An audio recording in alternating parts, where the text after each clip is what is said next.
was reborn at the exact moment I picked up the wrong glass, the one meant for my boss. This time, I didn't take the wrong glass. I watched him drink it down, then dial the woman he truly loved, Celeste. In my past life, I was Dominic's secretary, and I fell in love with him. When the drug hit my system, I didn't care that he needed to get to Celeste. I grabbed his belt and made him stay. Not long after, I found out I was pregnant. Dominic was forced to marry me. But on the day I went into labor with complications, he got the news Celeste had thrown herself off a building, destroyed by grief. He stormed into the delivery room and sent the doctors away. Then he watched me die. The last thing I heard was his voice. If you hadn't gotten pregnant, I never would have been forced to marry you. When I opened my eyes again, I found myself back on the day I was poisoned. Iris, call Celeste right now. Hearing that familiar command again, I jolted awake. I'd been reborn. Without hesitation, I grabbed my phone and dialed Celeste's number. Dominic's face was flushed, his eyes burning with desire. The drug was kicking in. This time, I watched coldly as he downed the entire glass. As the drug began to take hold, and he looked at me with struggling, hazy eyes, I quickly finished dialing Celeste. Dominic, just hang on. Celeste will be here in 10 minutes. The moment I closed the door behind me, I thought I heard him call my name, but I pretended not to hear. I shut the door firmly and waited at the end of the hallway. 10 minutes later, Celeste arrived in a rush. She looked at me with a complicated expression. When she saw that my clothes were intact and I was perfectly composed, relief washed over her face. Before pushing open the door, she glanced at me. You can leave now. I don't need you here. I turned and took the elevator down, called a car, and went back to my apartment. The next morning, Celeste appeared in the executive office. Dominic lifted his coffee, took a sip, then casually announced to the core management team, "From now on, Celeste is my fiancée. She's also an important future partner for the company. You will all treat her with respect." Then he looked directly at me, pointing with his pen. "Especially you, Iris."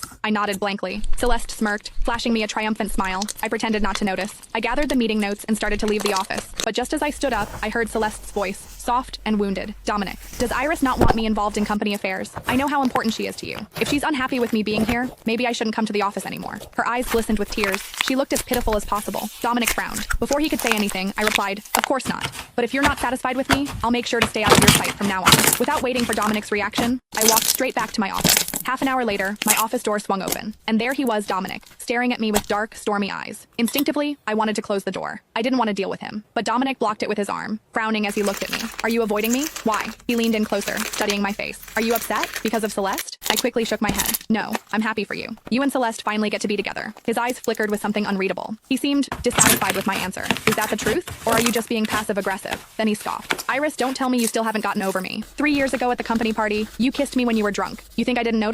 The smartest thing you ever did was never confess. Because if you had, I would have laughed in your face. Laughed at how pathetic and delusional you are." He chuckled to himself, then walked over to my desk and yanked open the bottom drawer. He grabbed a thick stack of printed journal pages and scattered them across the floor, stepping on them. He leaned down close to my ear, his voice low. "I came here to tell you something. Yesterday, when I drank that wine, I saw the look in your eyes. You wanted to be the one to help me, didn't you? Thank God you didn't. Because if you had, I would have been disgusted for the rest of my life. You're not worth it." My heart clenched painfully. Even though I decided not to love him in this life, hearing the